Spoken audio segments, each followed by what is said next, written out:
Hi friends, నమస్తే, good morning. ఎలా ఉన్నారు? బాగున్నారండి.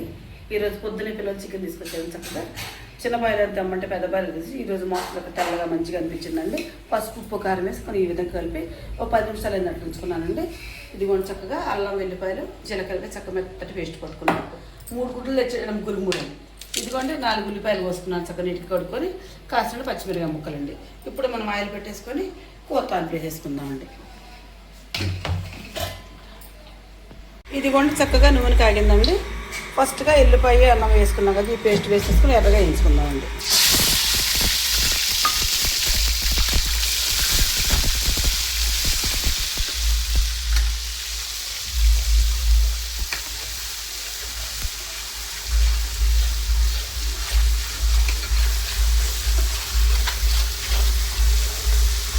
కొంచెం ఒక 5 నిమిషాల పాటు వేగిన తర్వాత ఉల్లిపాయలు పచ్చిమిరపకాయలు వేసేస్తాం.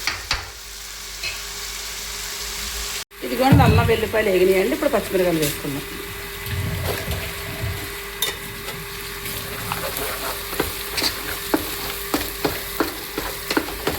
వెంటనే ఉల్లిపాయలు కూడా వేసుకుందామండి.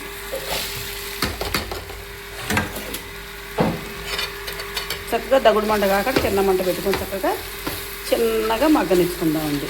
ఒక 10 నిమిషాల పాటు మగ్గినాయి అనుకోండి. ఉల్లిపాయలు పచ్చిమిరపకాయలు మగ్గితే ఉల్లిపాయ పేస్ట్ అయ్యి కూర కమ్మగా ఉంటుందండి.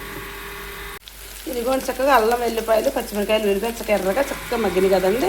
ఇప్పుడు దీంట్లో మనం కలిపి పెట్టుకుని చికెన్ వేసేసుకున్నామండి.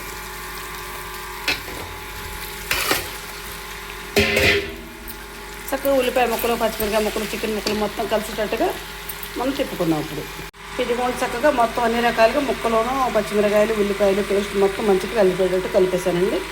ఒక 10 నిమిషాల పాటు మూత బోర్లు చేసుకొని మగ్గనిద్దామండి.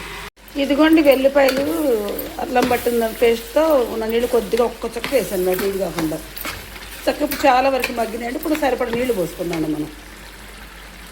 ఇదిగోండి చాలా వరకు మగ్గింది. ఇప్పుడు వాటర్ పోసేసుకుందాం. పెద్ద బాయిలర్ ఉడికితేనే బాగుంటుంది కూర.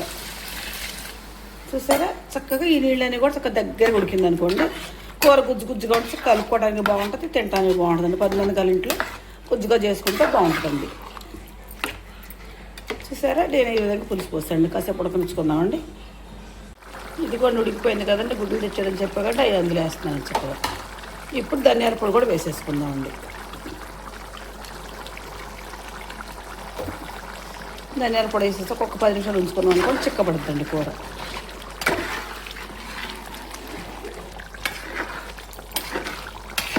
చూసారు నేనైతే ఈ విధంగా వండుకుంటానండి. నేను చేసే విధానం మీకు తెలిస్తే నాకు ఒక లైక్ ఇచ్చేదండి. Please subscribe.